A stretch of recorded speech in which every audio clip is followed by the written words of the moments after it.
So what led to your interest in consciousness, Jules? I was looking at your bio and it said that you started exploring these realms when you were 16, which shows by your energy and you seem to be a really happy person, which is my next question, but what were some of the first things that you got into and what motivated you? You know, most 16-year-olds are into different things like, being a cheerleader or a valedictorian or whatever they're into.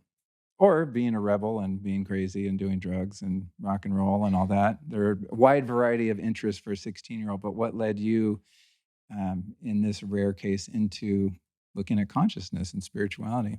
Right. Well, I think it was your last answer. Is that what it was me? I was definitely the rebel into to drugs, and I actually got kicked out of the house when I was 16. And I thought, okay, well, if I'm bad enough, I got kicked out of the house, I must be an alcoholic.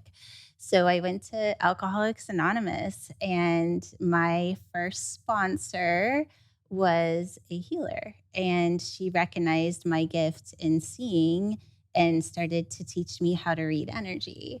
And the more I got into reading energy and frequency, if you want to put that word there, the more I awoken consciously. And what I realized though in that moment was that I was always awake. And the reason I was doing drugs and alcohol was to fit in with everybody else. And so that's kind of where it started. And I just never stopped. It's like once I got turned on, there was no stopping me. Well, I'm glad to hear that because I find most people on the path that are very dedicated to it, experience some sort of hardship, right? It's like the wounded healer kind of phenomenon. That's definitely the case for me. You're just lucky that you started to get your shit together at 16. It took me until I was 26 before I got sober and started to explore these realms. So there's a longer period of darkness and being lost. But I want to say, do you find this interesting when you meet someone who doesn't have an origin story that includes suffering? I find every once in a while, I interview someone on the show or meet someone that is of high consciousness and deeply committed to the spiritual path, and they were just always good. You know what I mean? Like, Right. they had a proclivity for that was not, motivated by pain or suffering or loss or trauma or anything. They're just like, "Oh, I just this is the way that I was karmically kind of driven, to live." Do you ever meet people like that, and do you find it as strange as I do? I don't find it strange. If anything, I think I probably relate to that more than that I went through all this pain and suffering to awaken. Uh, because as much as, yes, I got kicked out of the house, it wasn't this huge traumatic thing for me. And I think that's always how I've kind of lived my life. It's always just whatever's happening is happening. There wasn't ever any big deal about it. I don't know how else to really say it. So when I was in that, it was more like, okay, this is what I'm doing. I would say what was mostly traumatic was that I was so young, and but I always had somebody to pick me up, right? I always trusted that everything was going to work out. And I'm not really answering your question, but I guess I don't really relate either way, and I've just always been that way. I've never been a person that gets attached to things, and it drives people crazy because I just don't care. It can be either way, and I'm still good. I sense that about you, especially when you shared, before recording that you're about to give up your home and go on a spiritual sojourn of sorts, you know? It takes a certain kind of person to renunciate part of their life at least and, seek the path. I wonder if your gifts and, intuition and sensitivities were inherent to you so that being in the matrix in the muggle world as a teen was too uncomfortable, and so, maybe you didn't have a way to hold those gifts or people around you that understood those gifts and could support them, so you maybe sought escapism as a way to kind of numb or blunt the awareness that you had. Do you think that rings true at all? I would say that's exactly what I did, but I was very conscious that I was doing it. I mean, when I would drink because I knew I would hit the field like the energy field of where other people were and that I could connect into the world that they were in. But it was a very conscious choice when I was doing it. I knew exactly what I was doing. That's funny. Yeah, because I don't have anything against alcohol. I'm happy people do whatever drugs they wanna do if it serves them. I'm sober, but I'm not a puritanical person in that sense, but, in my experience with alcohol, for example, it didn't have any consciousness elevating properties to it. It had a consciousness diminishing properties to it, like many of the drugs I was addicted to. Um, so that makes sense. If you wanna meet people on their level and you're kind of a conscious, awake kid with high empathy or whatever your gifts entailed, that makes perfect sense that you would use alcohol as a way to kind of, like, bring the vibration down to the muggle level of the people with whom you were spending time. And not this is not Sounds a about not in a accurate. judgmental Not at way. It's all, and it wasn't out of judgmental, it was more of just wanting to connect. It's like all these kids are having fun and they're just living their lives so unconsciously, and I was aware that that was what was happening, but I didn't know how to get there. I was so awake and so aware of everything, and I just wanted to know what it was like, and when I the first time I ever drank, I was like, "Oh, this is it. This is how I can connect," because it literally has the same frequency as where they are when I do it, and then when they would do it too, we would connect in that frequency, and I got to hang out with people in the same world. so it was a useful tool at the It time. was. Yeah. It's interesting, I haven't thought about alcohol in a while, but, most of the kind of social gatherings that I, am part of here in Austin don't really include alcohol. It's not like you walk in and they're like, "This is a no alcohol party." It's just not there, and it's a non-issue, really, you know? But every once in a while, when I go out into the world and there's uh, a gathering of people where alcohol is present, and if it's present and people are really imbibing, I definitely have a very difficult time connecting with people because it's such a different frequency. And again, not a better or worse, not a judgment. Like I walk in, well, I don't drink, so I'm at a higher frequency. It's just a different frequency. And I really can't be around people that are drunk. I just feel so uncomfortable. I can't. There's like this barrier, this opaque fog between us that I just, like, Mhm. can't connect. I imagine that's how people used to feel around me when I was totally insane and, I thought I was the normal one always. I think what you said is really true because I feel that way too. I feel like once you get to a certain frequency and you own it, and also that you find a way of owning that and not allowing your frequency to drop when you're around other environments. When you're around somebody that's so disconnected because of drugs or alcohol, for me, it's just more of a waste of time. It's just why would you spend your time there? Yeah, yeah. I mean, just going into any unconscious situation when you're about raising your consciousness and being more awake and more aware and more fiercely present, yeah, it does seem like a waste of time. So observing you and your videos and listening to your podcast a few times and things like that, and just meeting you when you walked in here today, you seem like a crazily happy, high vibe person. Like I have a difficult time seeing you have a really shitty, depressed, anxiety ridden day. And, I've been working on myself for a long time. Most of the time, I'm pretty happy go lucky. I think I'm able to change my perspective on reality to a degree that there's no good and no bad. And, edging toward a more non-dual perspective on life and its experiences. But there still are days where I'm just like, wow, I'm off. I'm just trashed. I usually can't explain why. It's just something in the air, man. I'm just off and might be really stressed out or something like that. Thankfully, it doesn't persist. It's usually pretty short-lived, and it doesn't kind of self-perpetuate and take me into a dark place. I just know like, "Oh, wow, I'm really off." My perception of you, um, being this always happy person, I mean, do you ever go to a dark place? Do you have waves of depression or anxiety or life or business crises that come at you still that you need to overcome? Yeah, that's such a good question. So We all are going to have our challenges, right? But I'll say that my frequency always is the same. And for me, when things like that happen, I know that it's happening. And this is going to sound really bizarre, but anybody that knows me intimately will say, yes, this is true. It's like, let's just say there's something that kind of happens where somebody else would normally like kind of react pretty bigly too. Bigly, it's not a word.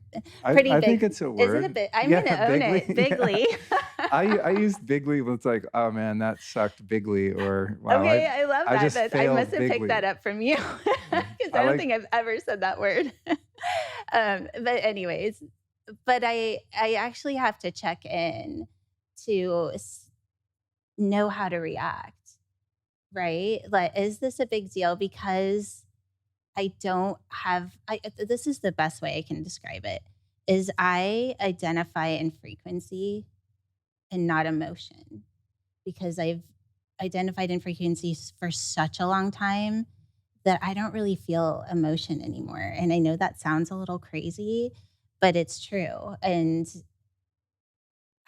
there's times where I can choose to feel emotion, but it actually takes a lot for me to move into a place where I can actually trigger the chemical and create an emotion. I can easily do it through frequency. So my point to that is, of course I have things in my life that are going to happen, and I'll even notice thought patterns that can come in, but once I move it into the frequency, I actually have to step back and ask, how do I react to this? Because it feels exactly the same, whether it's a really good thing or a really bad thing. When I don't have the emotion to trigger in order to react to something, a lot of times I do have to sit back and know if it's a big deal or not. Like, how far do I go with this? And a lot of times I'll have to ask people. I relate to that. I mean, I think when one is practiced in neutrality and less at the whim of neurotransmitters and hormones and all the things that control so many of us, all the stuff that kind of runs the programming, it makes sense that you can have a bit more of a ongoing witness perspective, to be able to step outside of a reaction, right, and look at it and find what's most appropriate. Um, do you spend any time in meditation or contemplation, or is your ability to stay in that neutrality and not be so much under the control of your emotions due to the work you do around frequencies and all the things we're going to talk about? Yeah, I never meditate. Uh, I I listen, right? I'm always listening to the frequency because the frequency has an intelligence. And anytime that I can actually tell, and right away, okay, am I listening to the intelligence, the frequency, or am I listening to my programming? And I've gotten so good at knowing where I am that immediately, if I go into programming, I'll move back into the intelligence. And that's what I'm listening to. And it's not always saying something, right? A lot of times I'm just holding the field. And then in that field, there'll be times where I'm, if you want to say, given a message or information.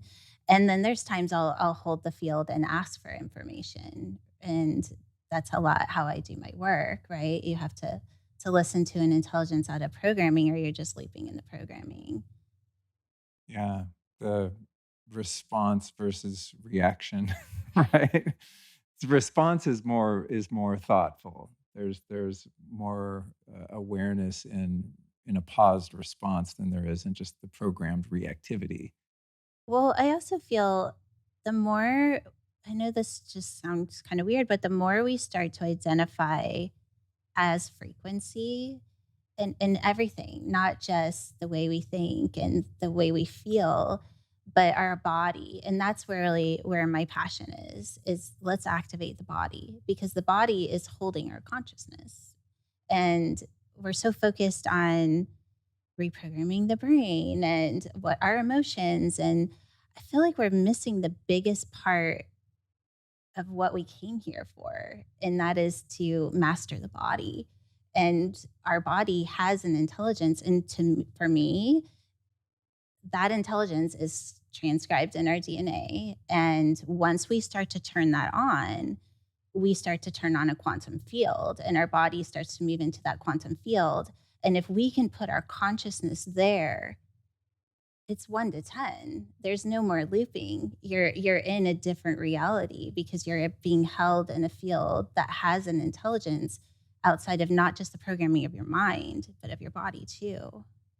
That's interesting because there are so many spiritual traditions, thinking of just Eastern mysticism and different things, where the renunciate that renounces day to day life as a citizen and wherever they are also diminishes the value of the body, right? That it's like we're trying in meditation and different practices to kind of get out of the confines of the physical body, like to ascend physicality, right? And get into the spiritual realm. And therefore the body is just kind of discounted as Mhm.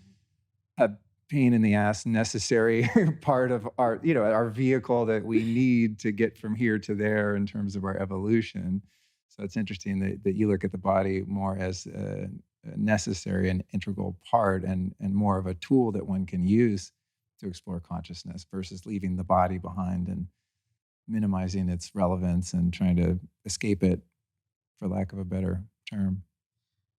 What I would respond to that is if it worked to just do this consciously, then we wouldn't keep looping the way that we are. Like whether you want to say it's reincarnation, the life into cycle. I mean, look, if you just see how many cycles that we play out every single day, and most of us just do it unconsciously, but we're also only focusing on like 10% of what our body can do. Is like we pay attention to what we see, what we physically feel, what we hear, what we taste, all the basic five senses.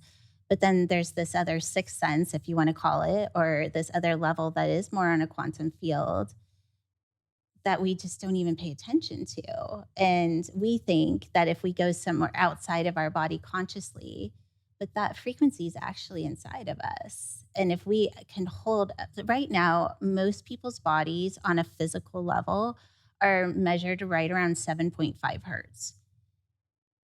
The DNA is holding a frequency of 963 when it's turned on, those DNA codes that are dormant. Just think what your body would be if you are physically holding the frequency of 963 from 7.5. That's a huge difference. And then where's your consciousness? It's in your body. So eventually, for me, once we are so conscious, we turn on the body, we hold that frequency. Our body's already in that frequency. We're just not aware of it because we're not able to hold consciousness there. But when we start to attune to that, the intelligence, and we get really, really good at it, and we start to raise up until we actually start to experience the quantum body, then we no longer need consciousness. We just become the intelligence. And at that point, we did it, right? I mean, isn't that the point? Like, let's find out just how powerful we are. We're missing out on the biggest part, and that's the body. I wonder if the mystics of history that have been able to bilocate, levitate, these things that Mm. sound like fantasy, but I mean, I haven't seen those things with my own two eyes, but I've met people who have, that are trustworthy and not insane. And and I've been around a few mystics and masters that have had cities, powers and done things that you just can't explain in the world of rationality, or air quotes science. I wonder if that's what's happening for those, the mystic who dematerializes instead of like the body physically dying, they just poof are gone. I wonder if that DNA code has been so activated within their physicality that, the physicality loses all of its density, and therefore they can be in two places at once, and all of these kind of mysterious things that we hear about going on. That sounds accurate to me. Yeah. Yeah. Wow, life is such a trip. I love talking to people like you. Like, the more far out someone is, the more interesting it is to me, which you're not far out to me, but maybe some people listening, that are like, wait, what? You touched on frequency versus emotion. And that was really interesting to me because when I think about different ways in which I've experienced love, for example, throughout my life, um, I think my early interpretations of that, I mean, speaking of like romantic love, not so much familial love, but in romantic love, when you're younger, so much of that is driven by hormones and neurotransmitters, and nature has these bonds for us to procreate. And then it's so powerful that we think this must be love, right? And I'm no spring chicken. And so I've been around for a while now and had different permutations of that experience. And I would say the love I share with my wife, Allison, who I think you'll meet in a little bit if she gets home in time. Um, it's so not even an emotional love. It's almost ineffable.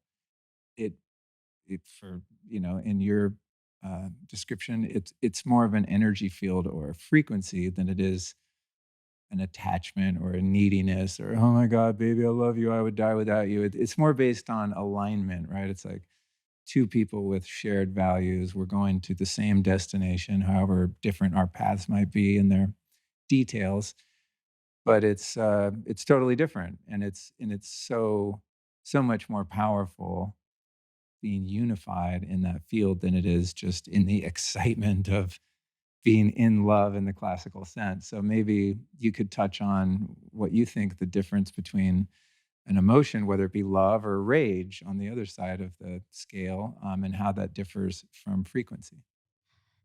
I think that the easiest way I like to say it is that an emotion is more like a Hertz wave.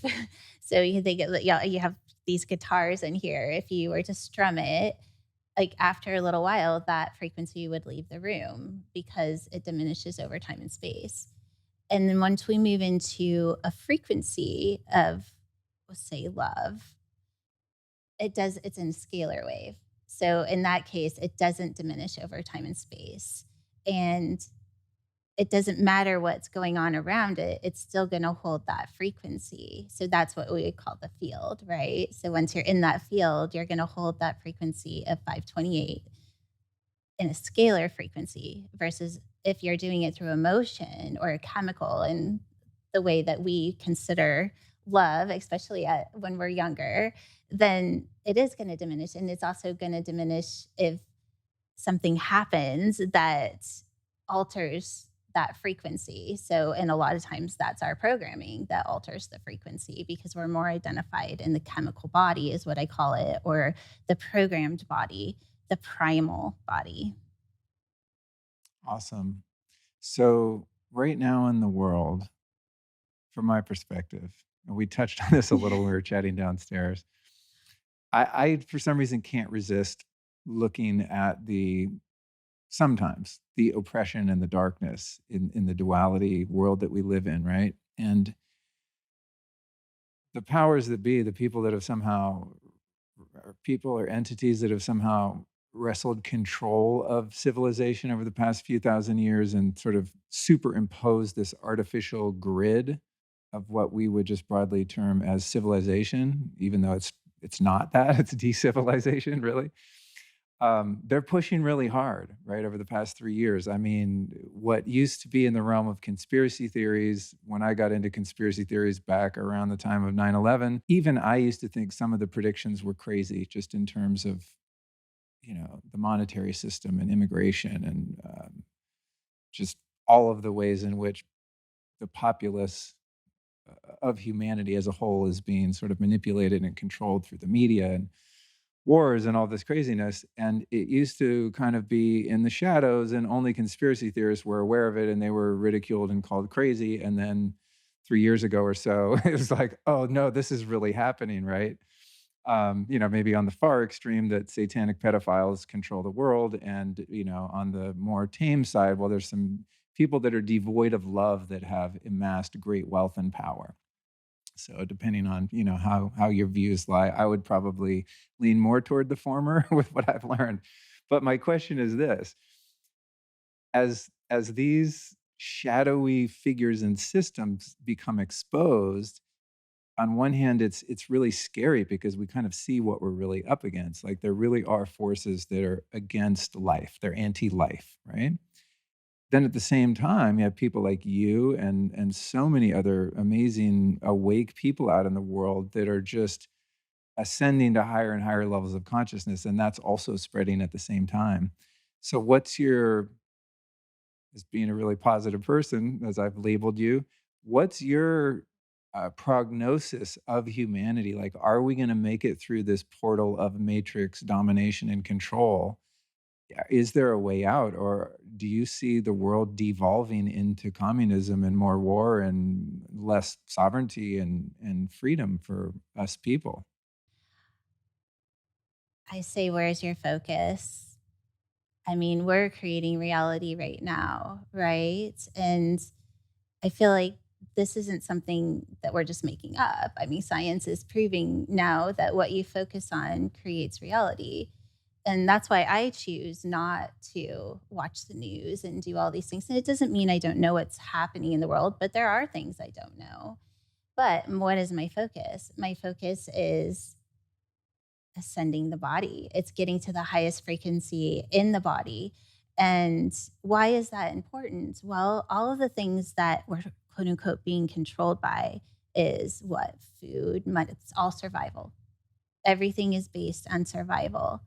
Well, if we're ascending the body and we hit that 963, at that point, we're not eating, we're not drinking, we don't need shelter. Where everything that we need is already there. We've like neutralized any separation.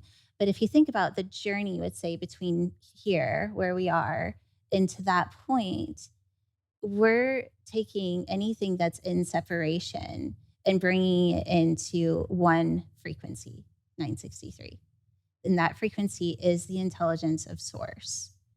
And if we're just doing that as an individual, then everything around us is going to do that too. So, one reality of a person that's focusing on that is going to be way different than somebody's that's focusing on this. And it doesn't mean don't focus on it. It doesn't mean pretend like it's not there. Know that it's there and ascend it. Well, how do you do that? You look, because if we're meeting it in the frequency that it's in, we're not doing our job. We look at it and then we ask, okay, this is what I'm able to see in the level of consciousness that I'm holding right now. But what is it really? And then we turn on that frequency. It turns on a DNA level. We attune our consciousness to what it's saying. And then we see the level of truth that we can see at that point. But it's not matching the frequency of what we're seeing. It's always going to be higher. And by doing that, we're doing our job. That's how we ascend the world, if you want to say, and however you want to say it. But when we're meeting the frequency of the chaos, we're not doing any good. Yeah, good point. I like that.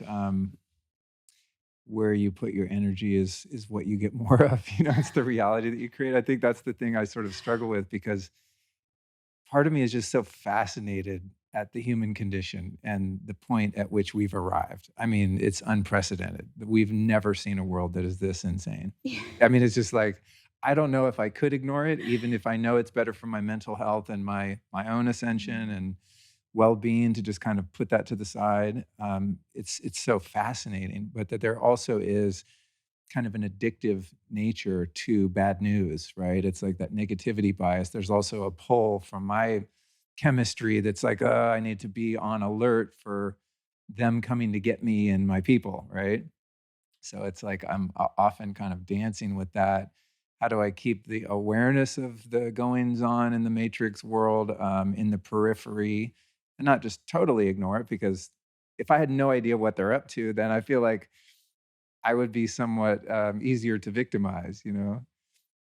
But at the same time, it's like giving energy to those fearful thoughts just creates more of the same. And, you know, maybe by one worrying about military police knocking on the door and wanting to see your papers, maybe you're more likely to manifest that reality if you're sitting around worrying about it or if you're like fighting against that apparatus, you know? Yeah, that's so interesting that you say that because immediately I want to say that even that is kind of old paradigm. I mean, it kind of is because I feel like a lot of people teach, and this I'm almost like going against what I just said, but when we say that we're manifesting our reality by what we focus on, a lot of times it's going to be more of what level of consciousness are we holding in the reality that we're agreeing to, right? And when we have this chaos going on, there comes a time where we really do master the matrix and we can see it as the illusion. And we aren't triggered by it because we know it's an illusion.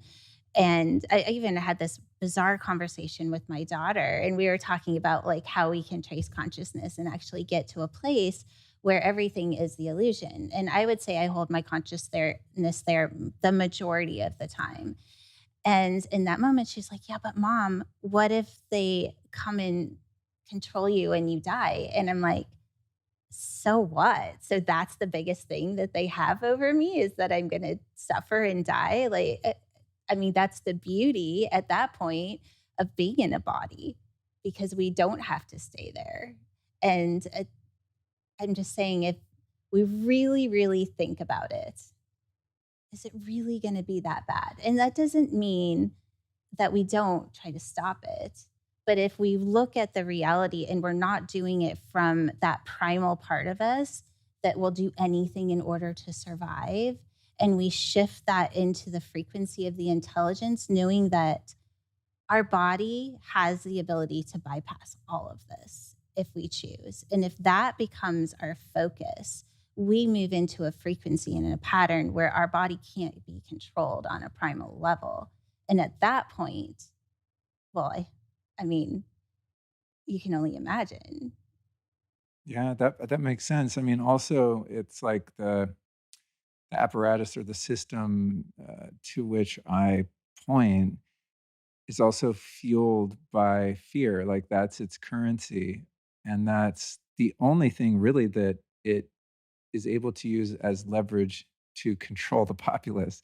It's like if people weren't afraid of them and what they could do and what they are doing, then they would literally it's like the Wizard of Oz, they would just evaporate, right? It is the fear of them, capital T, that keeps us enslaved, right? It's like there are say there are 10,000 people that are naughty that are controlling the world, and then you have 8 billion people that are generally good people. It's like we outnumber them by such vast numbers, and not to get into us versus them, but in the world of duality, this exists. Of course, when we supersede that and rise above that, we see that it is all illusion. And anyone that we're going to talk about DMT eventually, which is kind of the topic I really want to get into, but take a hit of DMT and you will see that all of this is totally made up, right? I mean, like the physical version of DMT. But then you come back, into your waking state, and then you're kind of feeling subject to participating and playing your role in that duality. But I like the perspective that you share, of not feeding into that and giving that energy and just kind of, keeping one toe in the water, as I like to say, where you're not just totally oblivious and kind of spiritually bypassing that it's all love and light when, on one level it is all love and light, but it's a few levels above where we are in the 3D reality. It's like, yeah, it's true. We are all one and this is all kind of a mirage, but still we're here and we're in the game. So how do we do that with some equanimity and a lightness of being, You right? master the game. I mean, that's really what Yeah. it's about. I don't, I have this thing about spiritual bypassing too, because for me, I'm always, I trust so much in the intelligence of that's stored within me. I mean, I trust in it over anything else. And I know if there's something that I need to know, that I will know. And I don't have to go searching for it, right? And so I'll get it in some way. It always happens, right? Every single time. If I need to know something, it's right there. And what that does is it keeps me so focused in the frequency that I am supposed to be putting my energy into that there's very little interference. And then also what happens is that when something does come to me to be seen, I know that it's there for me to ascend. It's not, oh, I have to look at this and I have to fix this. And there's all, oh my God, the whole world is, it's just, this is your part. And it's your part because it came to you. I don't have to know everything. I just have to know this. And if I do my part, then I've done it for the whole. Love it. I Mm. mean, that's the answer to all of our limitations is higher consciousness, right? I mean, that's all it takes. Speaking of, when you went to AA, I've spent many, many years in recovery groups, and I don't know that I knew what was happening at the time, but in retrospect, it's clear that when I was in a lower state of consciousness in that survival animal addicted nature, that I lacked the power to pull myself out of it. And all that really had to happen, which I wish I would have known sooner, was to go into a room full of people that had collectively a higher level of consciousness. And that level of consciousness may be like, and do you know the work of David Hawkins at all? Well, he had created a scale of consciousness based on a numerical values, and 540 is the number he put at the level of love. And so when you walk in a room full of people and collectively that level is 540, you can take a crack addicted homeless person off the street for 10 years and they walk in and poof, they're sober. It's like, it's really like a phenomenon it's just wild and beautiful, but it speaks to the inertia of higher states of consciousness and the magnetic field that they have to draw something else into it and fold it in and envelop it in its own consciousness. It's why like love overcomes what we would consider the opposite of hate, right? Which to me is just a lack of love. It's just a gradient of love. And the more love you have, right, in your frequency, the more easily you can overcome what we would term to be hate or violence and things like that, right? I had this vision as you were talking about that is so let's take so they had to go to somewhere where the room was measured in that frequency, right? Well, so what if everybody focused on holding that frequency in their body, right? And then their consciousness. So instead of having to go take a drug dealer and put them somewhere, you would just activate that frequency in their body. What if more than 15%, even 20% of the population chose to do that? Then all of a sudden, the environment around each one of those people would also do. So then you're taking the drug dealer and just putting it into an environment where people are naturally holding that frequency. And then more and more people are starting to hold that higher frequency. Well, now put somebody that's trying to control everybody in that frequency. They become the drug dealer, Right. right? Yeah. I kind of like Yeah. this. Yeah, totally. Let's I do mean, it. that's what we're doing. That's what we're doing here today. Hopefully, for people listening, they go, "Oh, boom, maybe there's a little boost." But I definitely, this episode, the show notes, by the way, folks, will be lukestory.com/DMT. And prior to us beginning the conversation, I really wanted to talk about that because it's a huge part of your work, but you're coming at it more from the frequency codes of DMT than like encouraging everyone to get a DMT vape pen and blast off all the time. How did you first become aware of DMT in either form? And then maybe you could differentiate what I just kind of glossed over, the difference between the molecule and the frequency, and how you got into this particular topic. And you have a skincare line I've been using that is just wild wizard shit with Ormus and DMT codes, and I'm super into it. I'm digging it. People watching one of the video frames can see it here, and we'll get into that for sure. But anytime I hear the word or the I guess the acronym DMT, it piques my interest. And so when I found your work, I was like, oh, what's she up to? And I want to learn more about your whole perspective. I love it. Yeah. So DMT, it is a chemical that is released when you're born and when you die. And then, of course, it can small amounts when you're dreaming sometimes, but sometimes when you're having sex. And of course, you can activate it with either plant medicine or the DMT pen, of course, too. And I actually I did an apprenticeship with a Lakota medicine woman from I think it was about 17 till almost 25 when I moved out to Colorado. And she taught us how to release DMT naturally. She was against plant medicine. which I was a little bummed about at the time because I really loved it.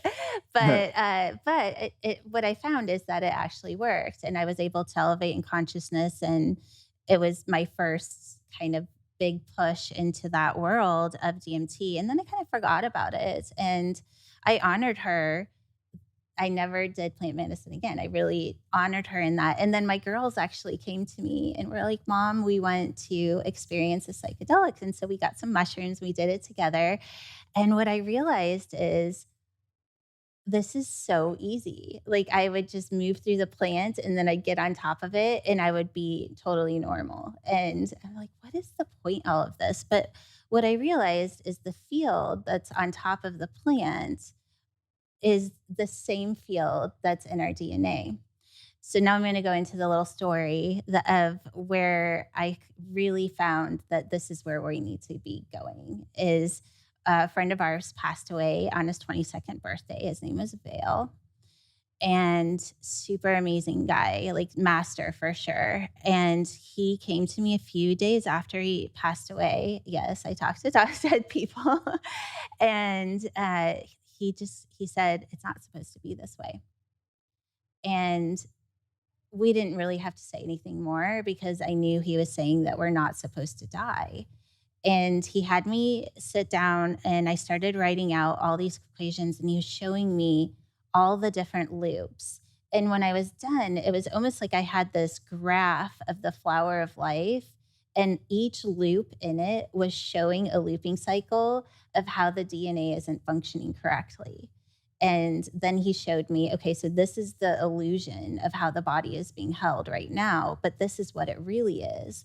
And so he showed me that when we're born and the chemical of DMT is released, a frequency is released at the same time because our body is 90% frequency, like when we're totally quantum.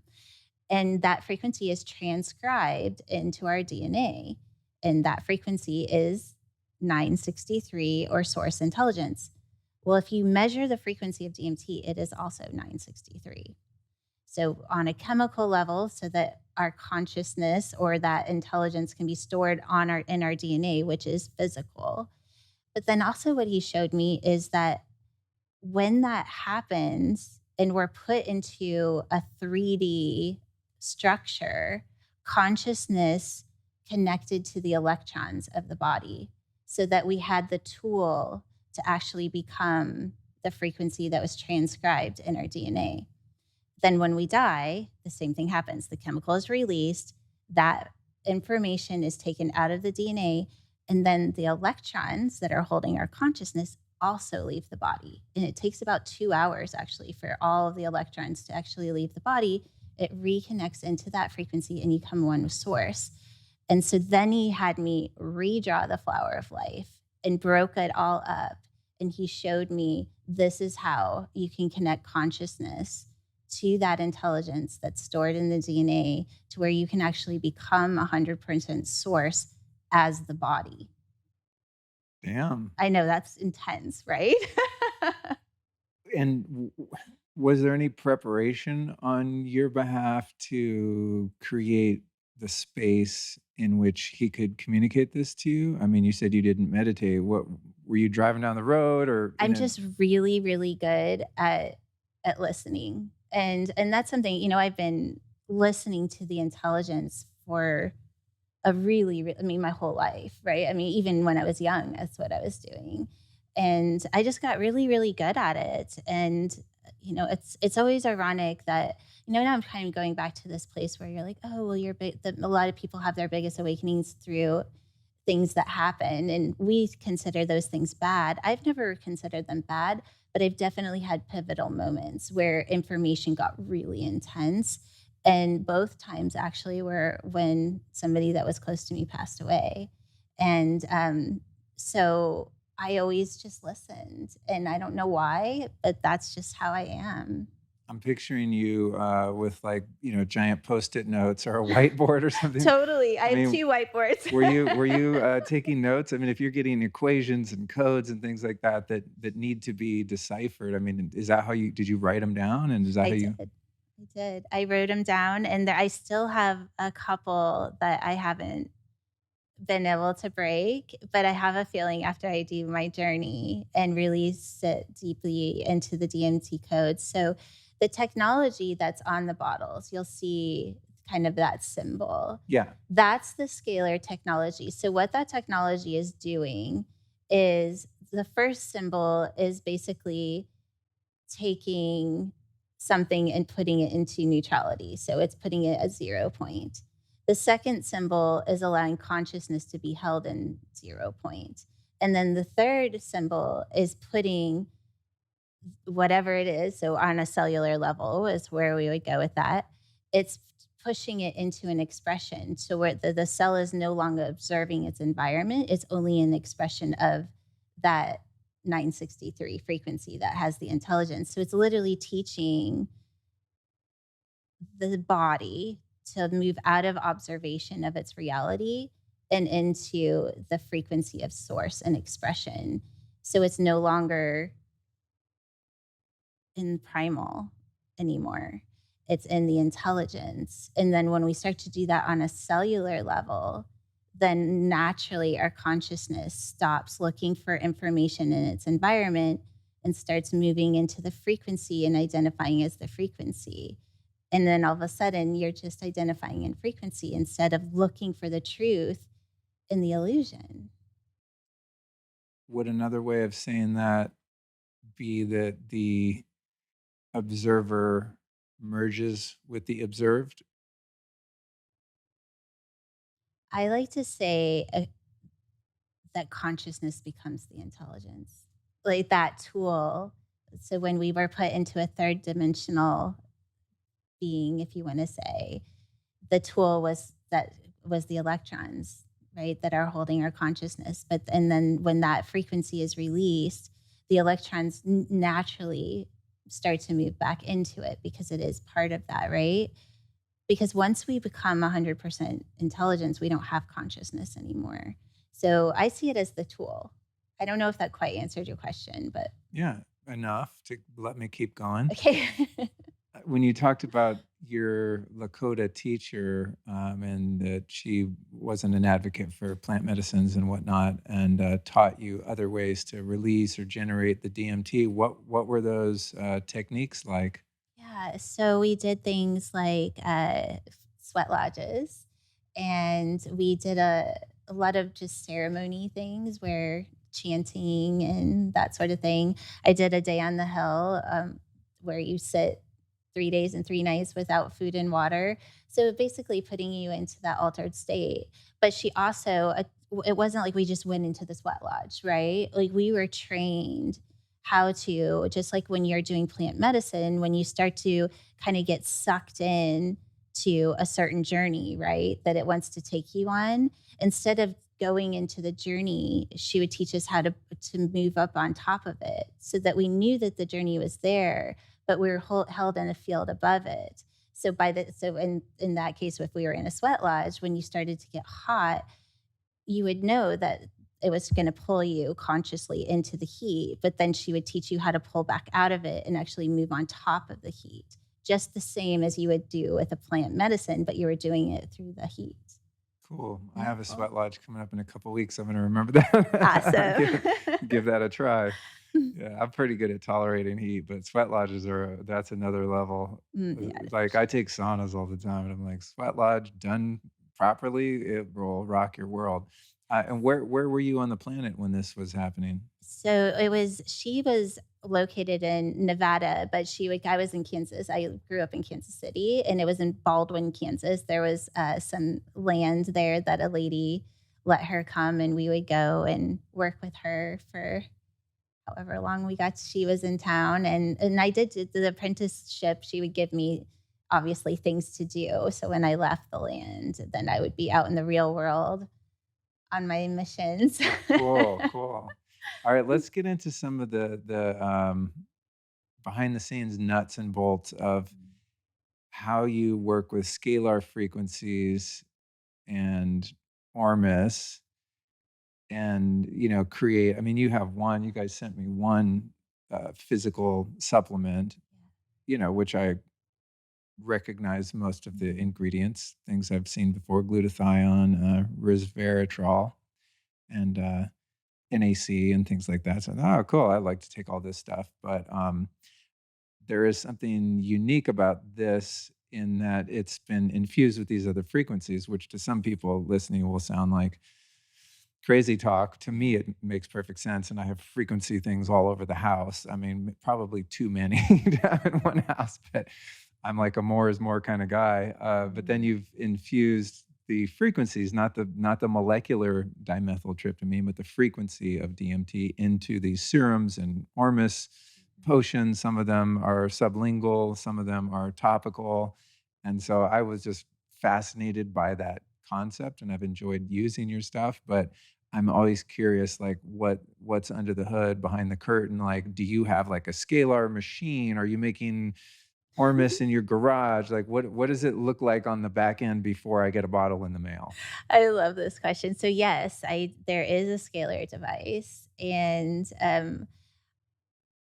it's gotten to a place where the products are really held in a field now. I don't really. It's kind of running all the time, and it's transmitted through the symbol at this point. But it took a long time to get there. I mean, from the very baseline, it was measuring the frequency, putting it into the computer, letting it go through the device, and it was a lot, right? It took a lot to get to where it is now. So you would have to manually blast each Oh, product with the oh yeah. frequencies. Oh, Okay. yeah, and Okay. then it got to a place where I was, "Oh, I'll just put it in the Ormus," right? And then that kinda sped things up, and so, in the last 8 years, it's definitely evolved, and it's but, it just like anything else, is that once you get to a place where it's been done enough times and it's been held in a state of consciousness that it's solid, it creates a field, and that field is definitely there. So now it's almost like it doesn't matter what it is, whatever product it is, you just basically say yes to it and it's holding the field. But with saying having said that, we definitely each product is a little bit different in that it's holding a different DMT code. So the supplement, for example, is holding codes that are based on the equations that I was given for cell ascension. So it's actually has very specific frequencies that are working with the cells to move into a higher frequency, a higher spin state, and literally start to turn off the way the cell is identifying in its environment. And then another way of saying that is turning off epigenetic codes, if you want to say, and start to identify in that one specific frequency of 963. It's like, well, how can you do that? Well, it's not actually that hard. That's what's so crazy is that we make all of this stuff seem so abstract and, "Oh, it's so hard to understand." But is it? It's just because you can't see it doesn't mean that it has to be hard, doesn't mean that it has to be scary, and it doesn't mean that it's not real. We're just so trained to only look at what we can actually measure and see and manipulate, and this is no different. It's just in a field of frequency instead. Yeah, I it's one of my frustrations in life is that like I love science. I'm a tinkerer. Like when I work with, the many brands I work with, I go on their site, I want to look at the studies. Like I'm somewhat linear in that way because some things are measurable and provable, and that makes my job easy as a consumer because I can see the proof that it's a real thing and it's doing what it says it's going to do, right? But it's also frustrating because science in the Newtonian realm of physics has a certain limitation in terms of its capacity to not only be understood, but to also function, right? And then you have the unseen quantum spiritual realm, the field, which is beyond the level of consciousness that can be measured, right? The non physical realm.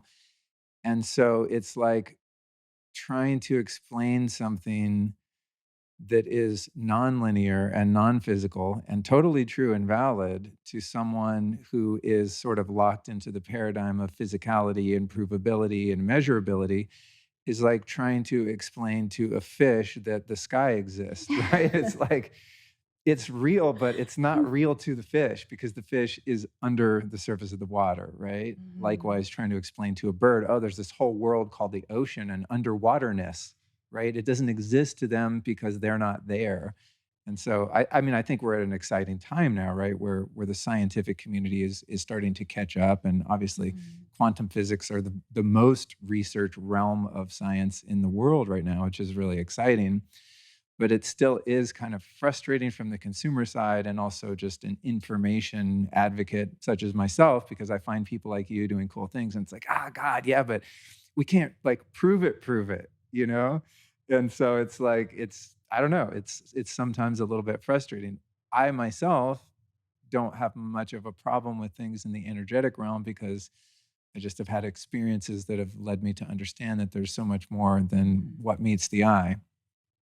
Furthermore, um, when I try something new, like, taking these capsules you have or trying the face serums with the Ormus and the DMT codes and all this, it's like if I was morally and intellectually honest and someone said, "Oh, well, do you feel it?" Mhm. I don't know that I could validate that, not because I'm not feeling it, but because I'm doing so many Yeah. things. I'm a really crappy test subject.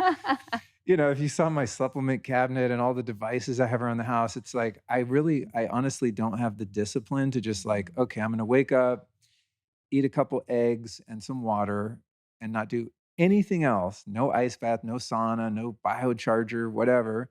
And I'm just gonna take these capsules for a week and see how I feel. Like I literally just can't do it because I'm so full on and just kind of compulsive about all the shit that I do. So, um, I'm curious what the experience of people, for whom, are maybe tapped into subtle energies and can really feel shifts within themselves more than I can. I don't know that I'm that attuned, like my wife is much more so, for example.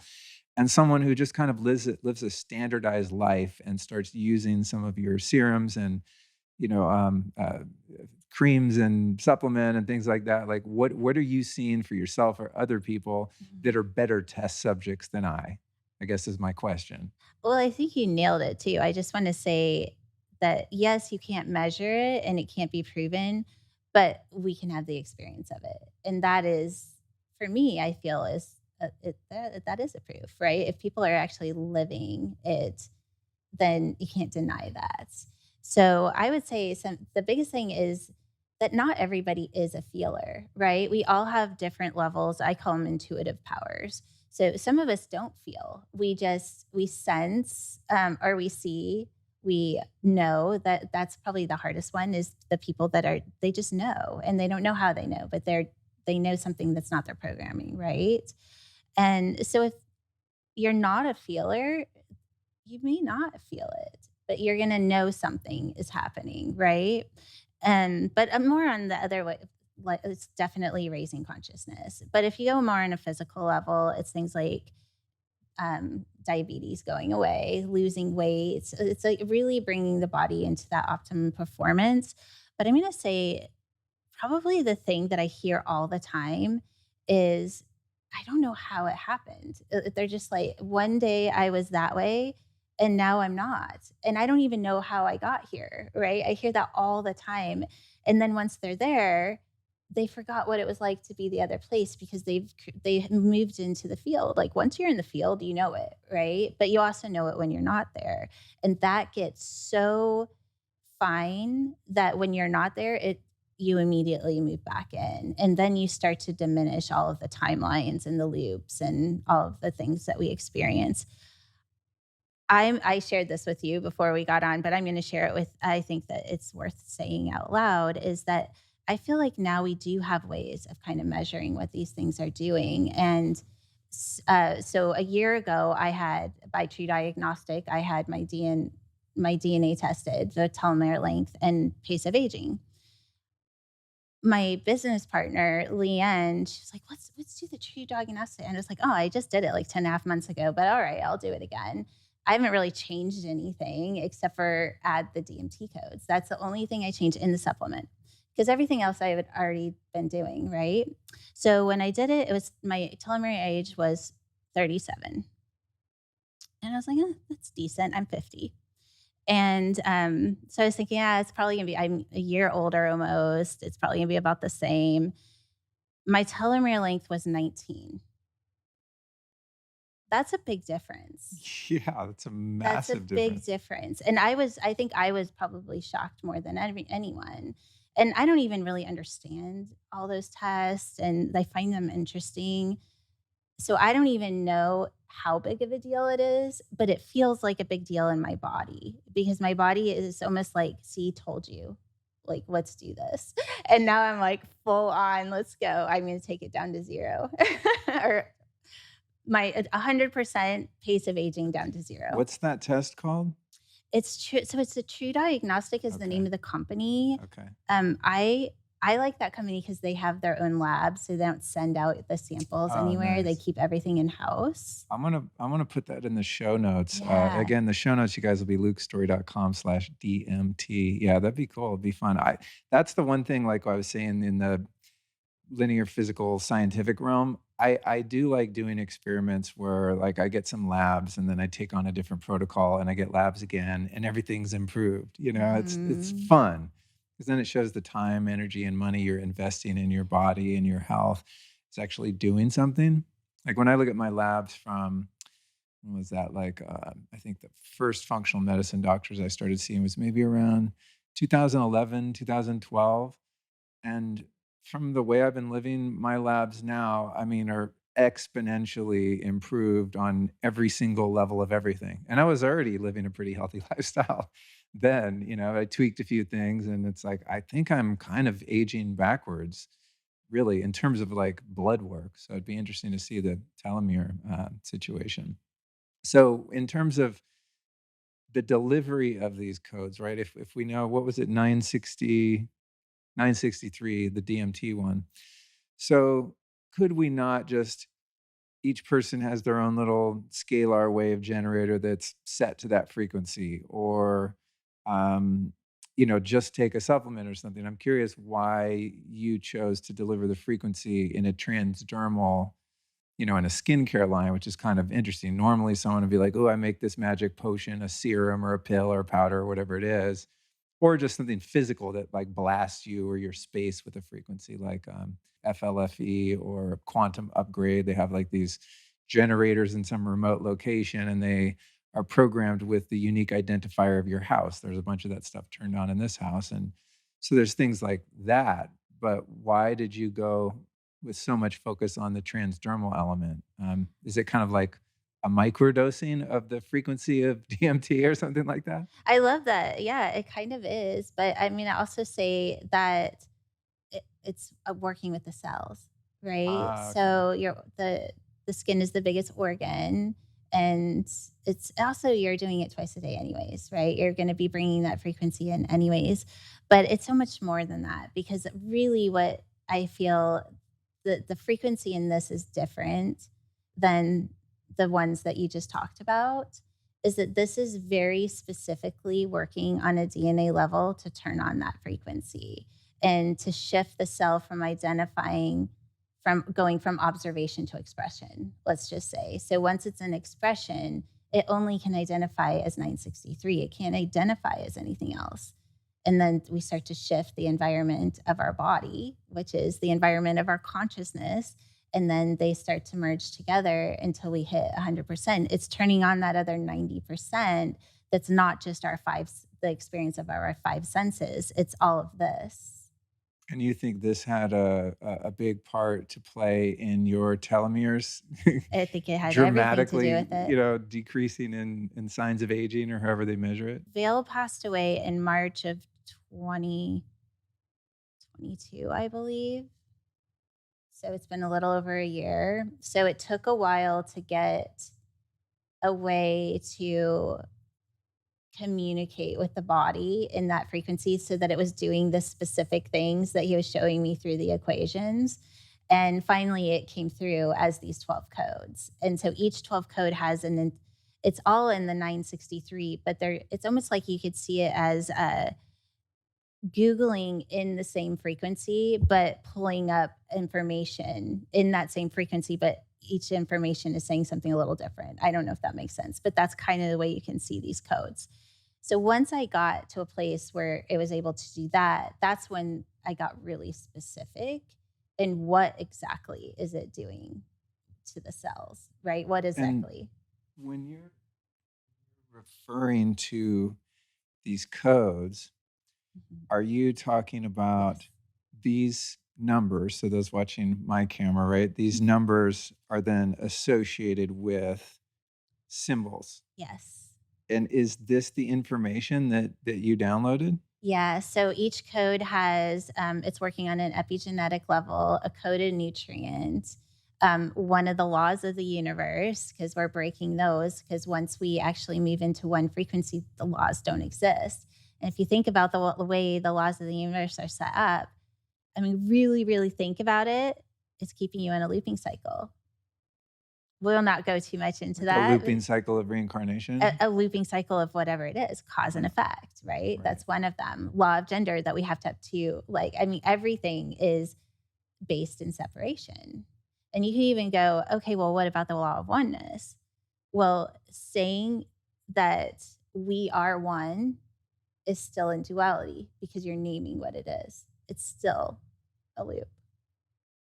Interesting. Isn't that crazy? Yeah, so there's, Yeah. like, a couple of different things that it's doing, but I think there's 5 or 6 things that it's doing on a cellular level. And so with in practical application, like with these cards that have all of these different codes, Mhm. it came with this guidebook that explains kind of each of the different codes with their, just numeric value and then a description of Yes. them. So in practical application, Mhm. if one wanted to sort of get to know these codes and frequencies, I mean, is it a matter of like meditating on the symbol or is this just representative so you have a visual of what the codes are that are within the products? Right, it's both. So, one of the reasons that it was put in a code that's not a specific number, that is because you're actually learning a language. So, the code has a language of 963. So, when you actually learn what each code is, and then you learn what it's doing, if you want to say, like how it's breaking law and it's doing all these things. So, when you're looking at the code, you're learning to communicate in this new language in the frequency of 963. So if you think about if anybody that's ever learned a new language, when you submerge yourself in that new language, you actually start to think in that language. This is no different. And when you submerge yourself in the language the codes are holding, you start to think in that language. And when you quote unquote think in that language, it creates a frequency because your thoughts have frequency. So when you're literally thinking in the frequency of 963, it totally shifts the way you see consciousness. Wow, It's intense, this is right? fun. No, I love this stuff. I love this stuff.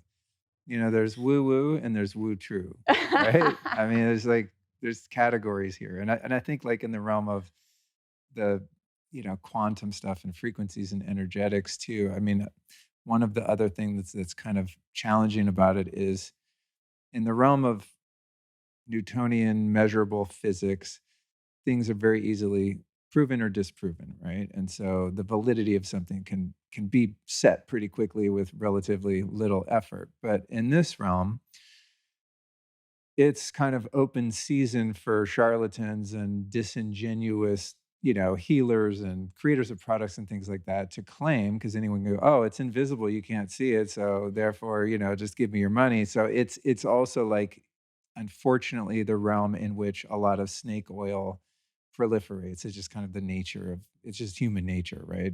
There are certain types of people that are going to take advantage and they'll seize on kind of a concept or a philosophy like quantum energy and say, "Oh, I can make money off this," and make claims about it because it can't be proven anyway. You know what I mean? So it's like, I think that's one of the things that's a little bit challenging in that realm. But I am an optimistic person, so I think most people generally are believe what they're sharing, and what they're sharing has some validity. The interesting thing about it is, in the case of your um, telomere testing, that there is something within the physical that is quantifiable, that is a result of playing in the realms of frequency, right? I think that's really interesting. Like those guys at FLFE and Quantum Upgrade, they can't like test and prove that that frequency is in your house, but they can turn that frequency on two, you know, plants or two, bowls of sprouts or something, right? And show, or you can show live blood cell analysis. There's different ways that you can measure the effects of something, even though if that thing you're measuring can't be measured, right? You can measure its impact in the physical realm, even though it's coming from the quantum, unseen, non physical realm. I love that you said that because we ended up getting BrainTap has a is not a neurofeedback machine. Oh, with the little clips that you put on? Yeah. I have one of those. Really? I almost Yeah. brought mine. So I did this Maybe you on can my show me how to use you mine know, because, like, oh my gosh, that's why I didn't bring it. I bought a PC because it only works on, like, a Yeah, non-Apple same. computer, and then, like, the battery didn't work, I got on eBay and then sent it back, I got a new one, and then when I started plugging in, I couldn't get it to work, so I kind of lost interest, but that's a great example of one of those diagnostic tools. So Exactly. I would, like, test myself, then go run the biocharger, the amp coil, or, Mhm. breathe hydrogen gas or whatever, and then I go back and test to see if my HRV got better and things like that, and Yeah. I was looking forward to kind of starting to do some self-quantification, and then I just ran out of steam, so anyway. So I can get it to work. I don't know how to read all of them, but I actually did this on my daughter. So my daughter's 22. She's the most fit person I know. She is amazing. She's very into physical fitness and that sort of thing. And she came over one day and I was like, "Oh, let's hook you up onto this thing." And I was like, "Girl, you're like half dead. What's going on?" And so I had her do the coded, that one, right? This, Yep. like, copper metal card. Yeah, so it's a scalar card, so it's holding the same frequencies. So I just had her put her thumb on like 3 of the symbols, and so it took a minute, maybe, not even 45 seconds, and we did it again, and, like, her life force, it shows, like, how far out your life force Yeah. went from, I think it was, like, 42 to 99. Her chakras opened almost 100%, and that was, like, in a minute. I was like, "Oh my gosh, this thing is genius." But then I too just got to this place where it's just kind of a pain to have to carry that thing around everywhere to prove to people that it's doing something. Yeah, yeah. I mean, something can also be proven just like you said with sensitive people that are feelers, just subjectively, you can get feedback from them. Along with the show notes, you guys, if you want to check out some of the bioquantum stuff, you can go to becomingbioquantum.com/Luke. And if you use the code Luke22 over there, you get, guess how much off? 22%. Becomingbioquantum.com/Luke. And we'll also link to that in the show description so you can click away. So I'd love for people to kind of try your stuff. And I want to hear feedback. That's one of the most fun things when creators and inventors come on the show and talk about their things. There's going to be a lot of people out there. They're like, "Oh, cool, I'll give it a try." And then oftentimes people will send me a DM, saying like, "Oh my god, that thing's amazing. I tried it." Like I had a guy on who has a product called Mana, which has actually ormus from the Dead Sea and shilajit. It's a beautiful, really potent product, very unique. And he came on and just talked about his life and about that, and I get messages from people all the time, "Oh my god, this stuff's amazing." Just today, I was actually checking my messages, or no, it was on a post that I had done about it, and people were like, "I got it, this stuff's amazing," like, raving reviews, and that doesn't need any other qualification. It's like, either people are delusional and they think it's making them feel better or it is. If they're taking the time to like come to my post and be like, "Oh my god, this shit is rad," then I must be doing something. That's So it's yeah, amazing. it's fun to get people's feedback. That's one of the things I really enjoy about this. And it's very rare that when I have someone come on because I really vet people carefully. I mean, I have to be interested in them and what they do anyway, otherwise we're not doing it. But even though I vet them, I'm always waiting for someone like, "Oh, that thing sucked. It didn't do anything." It's very rare that someone has like a non-experience, or a negative one. So it's a fun way for me to get feedback. Can you talk a little bit about the Ormus element? I remember hearing about Ormus, I think from David Wolfman back in like early 2000s or something, and the way he would explain it was you have the periodic table of elements, right? And all these minerals, and then you have these other states that minerals and metals like gold can exist in that kind of conspiratorial that they were kind of left out of the periodic table of elements. So it's this other table of, this is my interpretation based on a memory from a long time ago.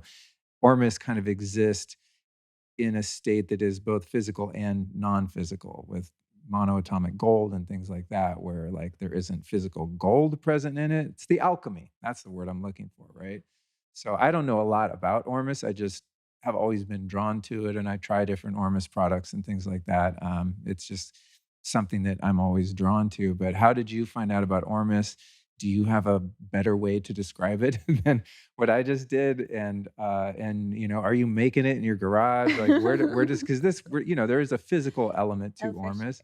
Where does it come from? Give me the whole Ormus download. Okay, so, I didn't know what Ormus was until, about 2015 when my friend passed away, and that was actually I believe the first thing that came through was Ormus, and it was a really hard thing to everything is always in equations, right? Because I read the world through the frequency of numbers, and so it took a while for me to understand what it was, and then once I got to a place where, oh, it's this thing called white gold or Ormus, and I was like, okay, well, that's really interesting and everything, but I have no idea what that is, and so the next thing I got was the alchemy of how to make it.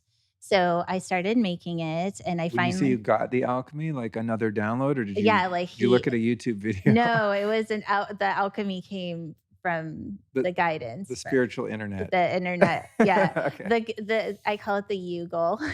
I Like like you're that. the Google. I like that. So the Yugle.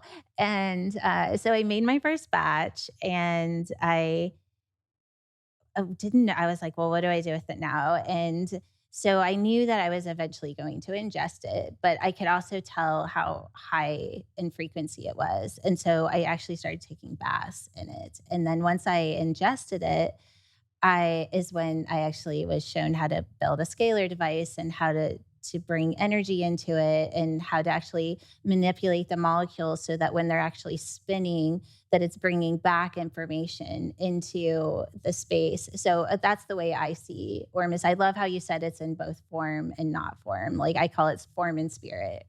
And because the molecule is spinning. So it spins and when it spins, it's either spinning in what we would call the third dimension or it's spinning in multi dimensions, but it's always there, right? So if we're putting something like that into our bodies, then we're holding a field or we're inviting in an element that's also feeding the cells and doing all these wonderful things because there are micronutrients, but you're doing it in a way that the body isn't identifying it in just form, but also not form at the same time or quantum.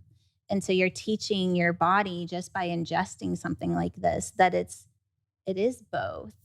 And it doesn't have to identify in just form, that it can start to identify as quantum too, because in the quantum field is even though we can't quote unquote see it, it has so much power. And I mean, this is where our freedom is, right? I mean, we're so focused on trying to break out of the entrapment of our body.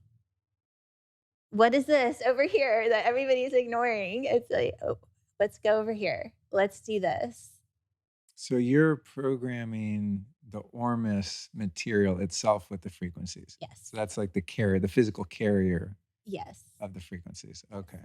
So when I got these bottles, which thank you to whoever on your team sent me this stuff. I love getting free stuff. It's a nice perk of this job. So there's this scalar 33 serum. And, of course, the first thing I do when I get something before I put it in or on my body is like scan all the ingredients. And this stuff has like all of every single next level thing for your skin ever imaginable. So I was like, even if none of the scalar stuff really has an impact, I'm like, this is really good skincare. Yeah. But then I was, kind of reading, okay, how do I use it? And then this bottle here the Ormus activator, it says to put 3 to 5 drops of that into this. And so I was like, "Okay, I'll take directions," and I started doing that, and it feels nice on my skin and, I'm into it. And then this morning, I looked at the ingredients on the Ormus part, structured water, Ormus, Dead Sea minerals, nano gold, advanced scalar wave frequency of the evolution technology. And I thought, well, nothing in there is going to kill me. So I just ate some and I feel great. So, I'm still alive, don't feel sick or anything like that. Was I nuts in trying this internally, or was my intuition good that it could be taken that way? I say always listen to your intuition. Okay. And then I don't know if this one is out yet, but I think you said earlier that this one here is actually meant as a sublingual, like, oral supplement of Ormus, basically. Yes. What's the difference between these 2? So the way that they're coded. So the Okay. scalar 33 is holding, so it's basically working with the code 33. So the DMT code 33, which is mastering the body in, so mastering 963 as the body. So that's the frequency. So it's also doing all the other things, but that's the frequency it's focusing on. This new one is the one that I'm actually going to code on my journey that we talked about. Oh, cool, So I'll be cool. coding it through that. Right. So that's why, like, I should start it at the end of the month? Yeah. Okay. Okay, cool.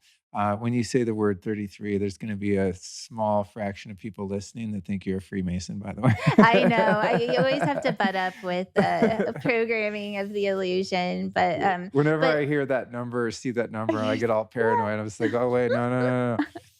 I know you have to be really careful. But no, 33 in numerology is mastery. It's basically the ability to be in creation as the creator without separation. So Maybe you're that's why they adopted it, right? Because it's like 33 degree Mason, I think, is the most gangster level you can get to in their religion. well, I say we break that illusion by just turning it on and all becoming our own little masters. I love that, I'm down with that, alright, and then, something that I've heard about over the years, and people have given me doses of this, is this monoatomic gold. It's What the same thing as Ormus. It's just Okay, a different name.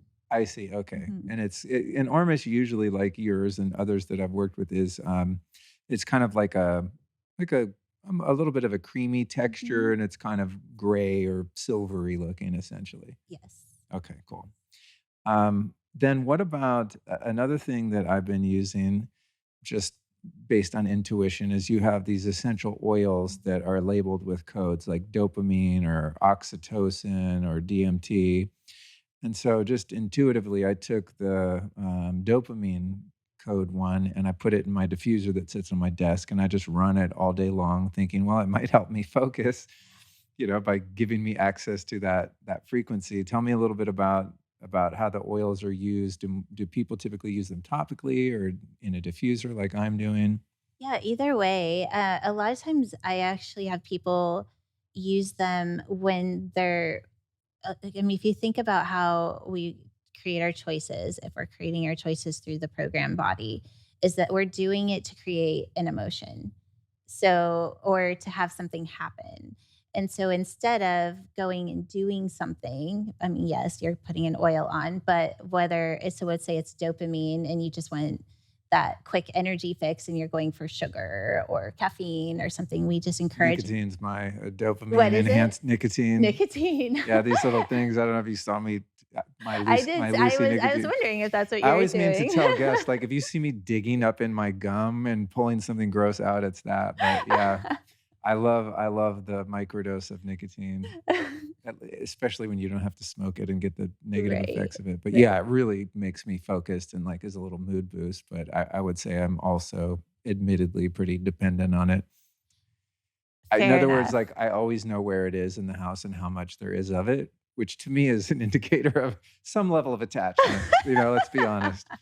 I'm If gonna totally agree with if you you're on not that one. addicted or even just I would say maybe attachment is a lighter, a lesser version of addiction, but if you don't know where something is and you forgot about it, you're probably not addicted to it. I If you agree. know exactly where it is and you're concerned it's gonna be gone, you might have some attachment. That's how I feel with my macadamia nuts. Yeah, I mean, we all have something, right? It's like the phone. I mean, it's like anything that gives the body some sort of reward or pleasure is Mhm. I mean, that's the way we're designed. It's beautiful. It's just a matter of like who's the master. And for me, even though I know ultimately I'm the master, even though I'm kind of subject to this habit at the moment, I'm also a willing participant in it. And that helps alleviate some of the guilt that I would otherwise have about it. Like, oh, why can't I not do this? It's like, well, apparently I need it right now and I'm just rolling with it. You know? And it doesn't have any negative consequences in my life other than what I do to myself about it because I have certain Right. beliefs that like I shouldn't be doing that. Why not? Who says? Where did that information come from? I Comes agree. comes from my perfectionism, you know? Conscious choices, I feel like bypasses the programming of shame, which is amazing. Yeah, I mean, it's like you with your earlier teen use of alcohol, right? You're like, "Okay, I know what I'm doing and I know why I'm doing it, and I'm choosing to do it until it becomes problematic," which it did. Hey, were your parents I've been watching again, I haven't watched this in a long time because it makes me so emotional, but the show Intervention, which I watched for years. Are you familiar? Well, the show Intervention has a documentary film team that follows an afflicted addict or alcoholic and their family for a number of weeks with the intention of setting up a covert family or friend intervention on the addict to throw their ass in rehab. And it's heartbreaking and also deeply beautiful and inspiring when the people surrender and submit to going to rehab, which they sometimes do and sometimes don't. So, in watching that, what's really interesting is seeing the sickness of codependency.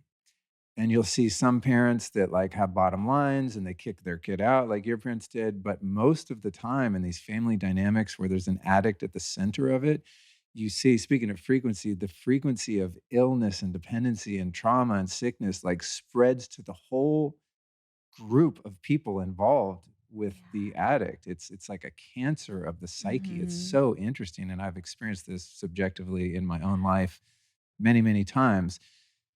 And the likelihood of someone going to rehab and staying sober when their family doesn't get help is Mhm. very low. Like, you can pretty Mhm. much guarantee there's gonna be a relapse if the family doesn't take care of their codependency and all the enmeshment and stuff. So my question was, um, how do you think your parents understood that I'm sure they loved you and were sad that you were misbehaving and acting out. Where do you think they got the knowledge and awareness to kick you out of the house, which to me, in some cases, is the most loving thing you can do when Mm. someone's, harming themselves, right? Right. Whereas to, like, coddle them and support them would be enabling and ultimately hurting them and going against their highest good. For sure. Okay, so that's a really good question. I don't know that I can answer it. I've never I really mean, you're asked not your them. parents, so it's, Right, I've never like asked them, and, it was really like, not long after I left, they actually got a divorce. So there was a lot going on. Like, honestly, if I'm looking back on it, and I can't say this for sure, I just think that they were just, like, fed up, and they were just like, "We don't know what else to do." Right? right.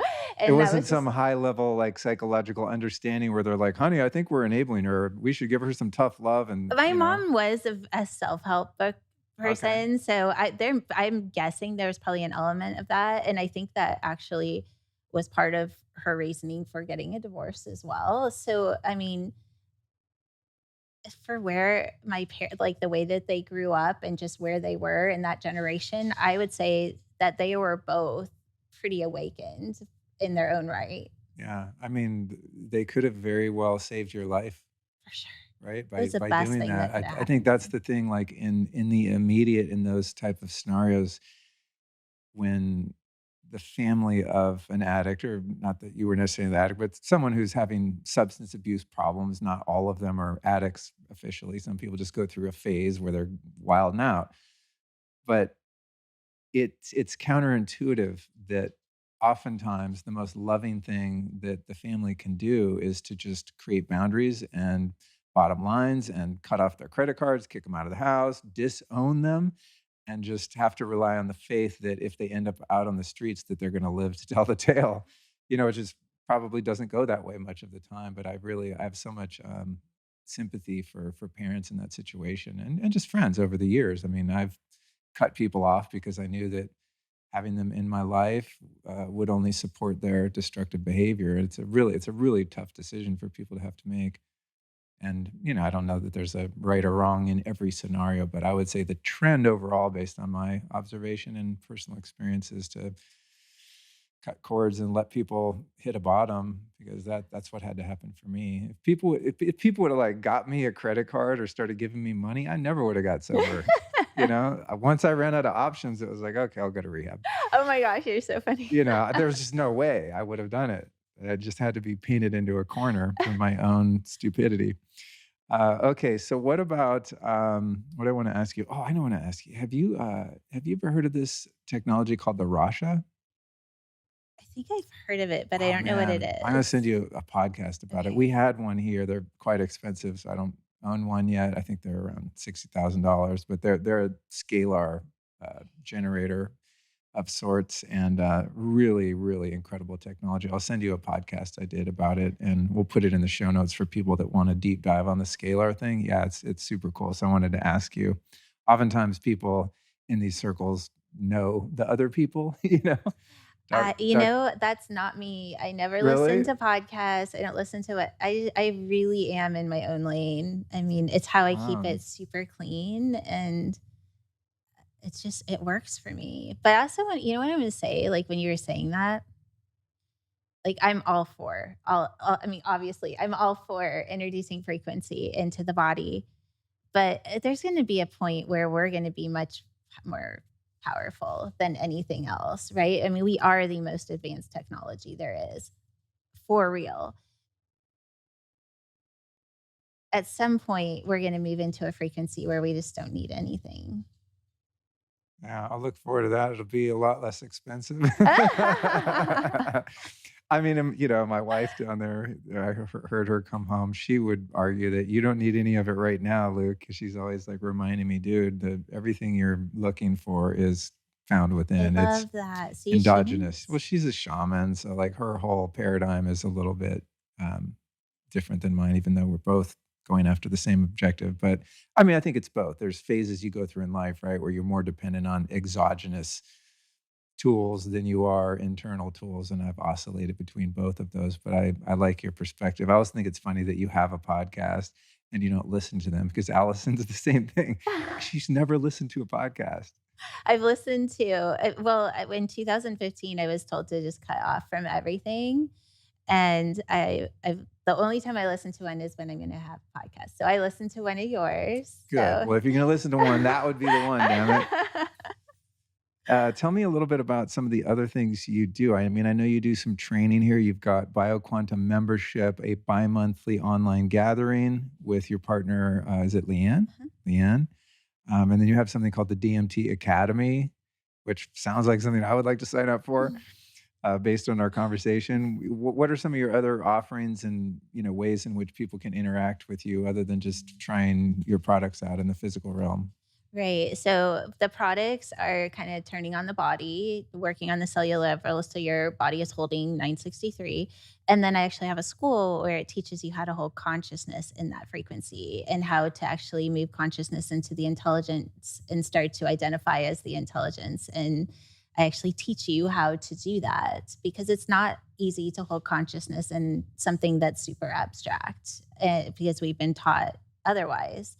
So it's basic foundation of how to do that. And then I also teach you how to basically, I don't really like to use the word reprogram the cell, but we'll just say it for the sake of saying it. So just reprogram the cells to where it's actually an expression of that frequency versus identifying in its environment. Got it. Okay, cool. And we'll put all that, you guys, in the show notes at lukestory.com/DMT so people don't have to keep track of a million different links and things like that.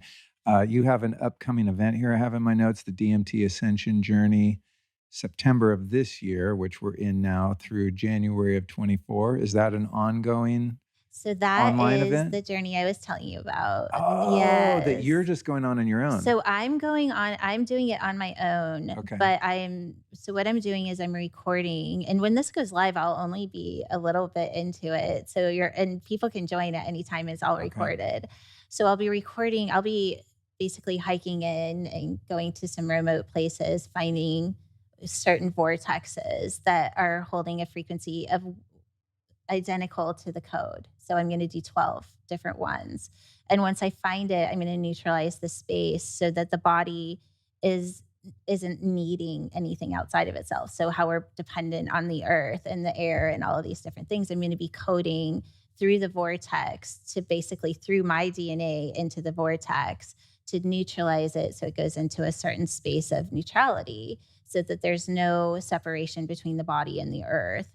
And by doing that, you're also turning on the body so it's holding 100% of that one code. So I'll be going to 12 different places. I'll be recording myself doing the actual coding. And then I'm going to be holding live reflection calls afterwards. So once everybody gets the recording and does the activation on themselves and are coding the Ormus and coding their body to have that frequency as well, we're going to meet live and talk about what their experience is and any information that they're getting through the intelligence that's turning on and that sort of thing. So it'll be a lot of fun. What a trippy life you have. I love it. It's It's gotta be good, it's right? fun. It's fun. I love it. Yeah, I'm just picturing you, like, out in the woods looking around for the vortex. Have Ho my bear spray. Yeah, yeah, totally. How did you, determine the exact locations of where you're going, or are they predetermined, or are you figuring out as you go? They're pretty determined. So, at one point I knew that come October 1st that I was going to be a nomad. I just knew it. So I started giving away my stuff. I was ending everything at that point. And I thought I was actually going to come down to Austin. I actually rented a place and everything because I just was like, oh, I'll go down there. There's a lot of people that are kind of like me there. And just a few weeks ago, I started having visions of myself going to these different areas. So I started writing them down. And I was like, oh, well, maybe I'll go here. And I started writing them all down. And then I started getting visions of my friend Rob. I still have his ashes. And he started showing me that I was going to actually put his ashes in all these locations. And so by the time I got it done, I kind of marked it all out and I was looking at it. I was like, this is really interesting. Because it made a heart exactly the Oh, way I wow. was Like tracing the going. map? Yeah, so it was in the United States and it made a heart out of all the places I was going, except for one that was in the middle. And that's when I was like, oh my gosh, this is the heart of the dove. So I don't know if the people that know the book of the Keys of Enoch, but there's a whole thing about the return of the dove. And I honestly don't really resonate with the book, but my friend Rob did. I actually read it to him when Oh, he was okay. dying, and I had a dream where I was supposed to return to the heart of the dove. And the middle spot is actually where I was born. No way. Yes. Trippy. I Fascinating. know. You can't make this stuff up. Like, Yeah, it's just so fun. the best things in life can't be made up because they're just too crazy. You couldn't make it up. Do you think that, something I've been kind of playing with around incarnation, my sort of worldview or philosophy is that our soul is a unique expression of God or consciousness, and it's sort of pre-programmed to find its way back to its source. It's sort of like boomerangs out into the universe and through its own volition and will eventually find its way back, and it does that through god knows how many lifetimes, like thousands and thousands of them maybe, right? And each time we have an opportunity in the 3D realm to elevate our consciousness and to learn and grow and gain wisdom and apply it. So that's kind of the model I've been working with, and see that this lifetime has been, there's been so much fruition in this lifetime because I've been able to um, evolve so much in a short period of time. So who knows how many lifetimes I was just a totally unconscious ogre, but in this time, I went through enough shit that it really gave me a deep yearning for God, right? And I feel like I'm kind of on my way. And at the same time, where I've been sort of arriving lately is this sense like, I don't know if I want to keep doing this. Like I don't know if I wanna keep coming back here. I feel like maybe this is it. Maybe this could be the one, and then I can go be of service in the celestial realms or wherever we exist when we're not in this body. You personally, where are you on that journey? Provided you even understand or fit in that kind of worldview yourself. Do you wanna keep coming back here, or do you wanna make this one your last trip? I think okay, so first of all, I'm pretty positive because I can literally remember when I was born knowing it was the first time. Really? Yes, and I knew it was the last time too. Oh, one-time shot. Yeah, one time. So, I Okay. don't know how I remember that, but I do. But I think you're right. I actually feel like this is gonna be the last for a lot of people because people are waking up enough that they realize that the life and death cycle is actually a hoax and that it isn't even supposed to be the way that we evolve consciously because what's the point? It doesn't even make sense. If you really step back and you're like, let's just put everybody in these little matrices because when they're not in that form, they're actually source. So it's either your source or you're in this existence that we're existing now. And then how conscious we are within that existence will be our experience of that. And then we'll come up with all these different stories of why is it this and why is it this? And it was this past life. And I honestly, all the stories, the whys, they gotta go. It's like you're either experiencing your programming or you're experiencing the intelligence of source. Let's just cut all the bullshit and just know which one you're in. And once you know that, you can make the choice of either this or this.